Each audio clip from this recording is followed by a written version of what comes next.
Agora nós estudaremos um tipo de gráfico muito usado para estudar fenômenos imprevisíveis, o histograma. Fenômenos imprevisíveis, eles não repetem valores. Como esses valores se espalham, como eles se distribuem? O histograma é uma forma muito conveniente de registrar a distribuição desses valores. Para construir um histograma, nós usamos um gráfico em que os vários valores obtidos são representados no eixo horizontal e a contagem ou frequência é registrada no eixo vertical. Aqui nós temos representações dos vários valores possíveis e quantas vezes eles apareceram em um número definido de experimentos repetidos. Vamos ver um exemplo.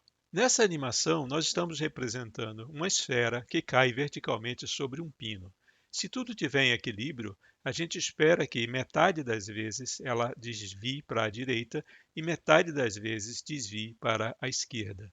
Para a gente confirmar esse fenômeno, nós teríamos que observar um número muito grande de eventos repetidos. Mas para tornar esse assunto um pouco mais divertido, vamos usar uma animação um pouquinho diferente. Considere agora esse caso. Em vez de um único pino, nós temos 4 fileiras de pinos. Em cada caso se repete a mesma situação. A esfera cai num pino, ela pode ser desviada para a direita ou para a esquerda. E essas combinações vão acontecendo de tal forma que a posição final da esfera é uma dessas 5 posições numeradas. Para a gente entender como esse fenômeno se comporta, é conveniente a gente contar quantas vezes a esfera incide em cada uma dessas 5 posições numeradas. Aqui então nós estamos começando a contar quantas vezes a esfera incidiu na posição 3, incidiu na posição 1, etc. Esse tipo de gráfico é uma forma de histograma, onde nós estamos contando o número de eventos que incidiram em cada uma dessas posições. À medida que o número de repetições aumenta, cada vez mais nós teremos uma representação mais fiel do fenômeno. Para a gente acelerar um pouco esse processo, nós aqui estamos representando o resultado de 1000 repetições desse fenômeno. Nós podemos representar o resultado de forma percentual ou de forma absoluta. À medida que o número de repetições aumenta, por exemplo, 1 milhão de repetições, nós teremos um quadro mais fiel do comportamento aleatório desse fenômeno. Os valores resultantes de um fenômeno imprevisível, eles podem ser classificados como discretos ou contínuos. Eles serão discretos quando resultarem apenas em valores escalonados. Por exemplo, quando obtemos um número inteiro entre 0 e 4, naquele caso dos pinos.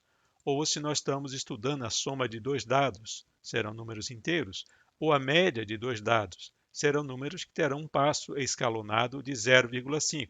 Podem resultar nos valores 2, 2,5, 3 e assim por diante. Nenhum valor intermediário faz sentido aqui. Podemos ter também dados contínuos, em que qualquer valor real é possível. Podemos ter várias casas decimais. Exemplo, a velocidade de um automóvel em movimento ou o tempo para correr uma prova de maratona. Serão representados por números reais. Nessa animação, estamos representando o espalhamento das gotículas de tinta de um bico de pintura. Vejam que os valores em que cada uma dessas gotículas atinge nessa escala são valores que podem ser expressos por números reais. Para construir um histograma nesse caso, nós não temos condições de representar cada valor individual possível.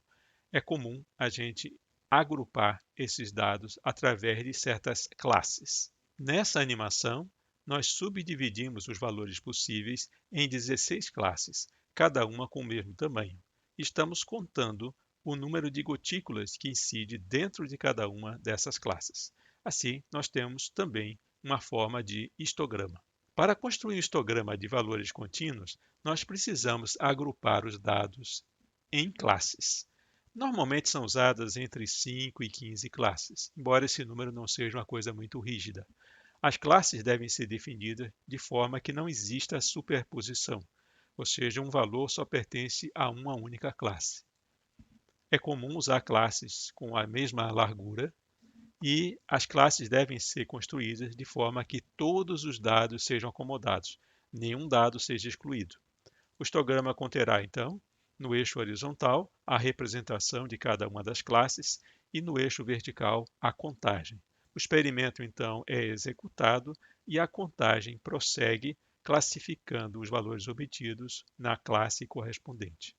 Ao final desse processo, nós teremos o número de ocorrências em cada uma dessas classes. É importante que o intervalo de cada classe seja claramente definido. Essa classe aqui, por exemplo, tem um valor mínimo de 11 e o valor máximo de 13. Veja que aqui o valor mínimo pertence à classe e o máximo não. Nada te impede de definir o contrário, mas você tem que ser bastante claro. As classes têm também um valor central e esse valor do ponto médio da classe ele é importante para que a gente faça algumas contas que nós vamos ver na sequência. Essa quantidade aqui é chamada de intervalo da classe. Nessa figura, estamos representando um histograma simples, que reflete a contagem do número de ocorrências dentro de cada uma das classes. Alternativamente, podemos criar e apresentar o histograma acumulado. Ele é muito útil para que a gente faça contas. O histograma acumulado envolve o número de valores que são menores ou iguais ao da classe que nós estamos considerando. Graficamente, é muito fácil de construir o histograma acumulado, como a gente está vendo aqui. É o somatório de todas as classes à esquerda dele. Ele pode ser representado dessa forma, como uma escadinha, ou ele pode ser representado com esse polígono desenhado aqui em azul. Lembrando que o valor máximo vai corresponder a 100%.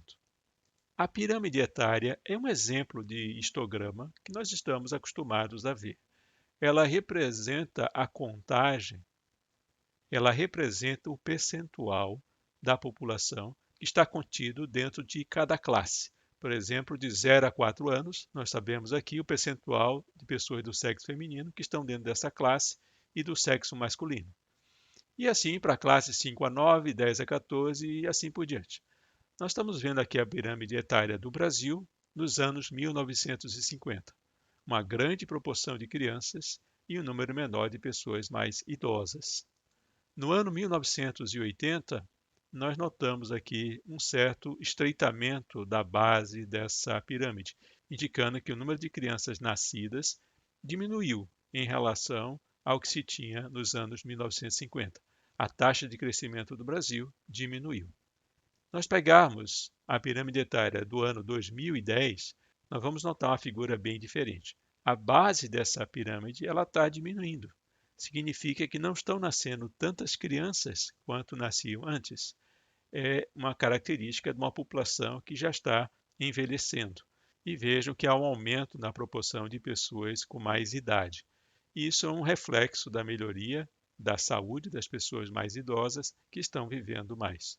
A previsão para os anos 2050 é de uma pirâmide etária mais ou menos como essa que a gente está vendo aqui. Uma base mais estreita e uma grande quantidade de pessoas com maior idade.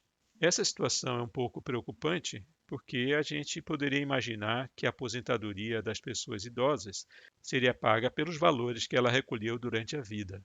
Mas não é assim que funciona. O dinheiro que ela recolheu durante a vida já foi gasto pelo governo. Quem paga a aposentadoria das pessoas idosas é quem está hoje na faixa economicamente ativa, está recolhendo mensalmente os seus tributos. E esses tributos somados pagam então as pessoas aposentadas. Quando a gente aumenta muito o número de pessoas aposentadas, sem aumentar a base dessa pirâmide na mesma proporção, nós temos um déficit na previdência. E esse déficit preocupa os governos, porque um dia chegará em que os recursos arrecadados não serão suficientes para manter toda essa massa de aposentados, e assim configura-se um déficit na previdência. Uma outra forma de representação gráfica muito útil é o chamado diagrama de Pareto. Não é bem um histograma, mas ele se assemelha. Pareto foi um engenheiro e acadêmico e político de nacionalidade italiana que ele enunciou o seguinte princípio: 20% das entradas de um processo, sejam eles tempo, recursos financeiros ou esforço, são responsáveis por 80% das saídas. ou seja, dos resultados e das recompensas desse processo. Está representado graficamente aqui: 20% das entradas são responsáveis por 80% das saídas. Isso acontece em várias áreas da nossa vida. Isso deu origem ao chamado diagrama de Pareto, onde a gente diz que fenômenos geralmente são influenciados por poucas causas dominantes e muitas causas secundárias. Para construir o diagrama de Pareto, nós representamos no eixo horizontal uma escala livre com as principais causas. E no eixo vertical, a influência de cada uma dessas causas sobre o processo. E nós ordenamos. A causa mais importante é a que vai aparecer na frente. Depois, a segunda causa, com imediatamente o grau de importância um pouquinho menor. E nós vamos notar que existem poucas causas com grande influência e um número muito pequeno de causas secundárias, que praticamente não causam efeito no nosso fenômeno. Vamos fazer uma análise? Quais causas você poderia enumerar por ter chegado atrasado numa aula que começa às 7h30? Algumas ideias: chuva forte, ônibus quebrou, greve da prefeitura, pneu furado, despertador não tocou, dormi demais, indisposição intestinal, desmotivação. Fazendo uma análise honesta, dormir demais e talvez desmotivação sejam as dominantes. Todas as outras são tão raras de acontecer que, se você quer evitar de chegar atrasado, você tem que agir sobre as causas principais e não sobre as causas secundárias. Por exemplo, você não iria reduzir a sua taxa de atraso se utilizasse um pneu da bicicleta à prova de furo.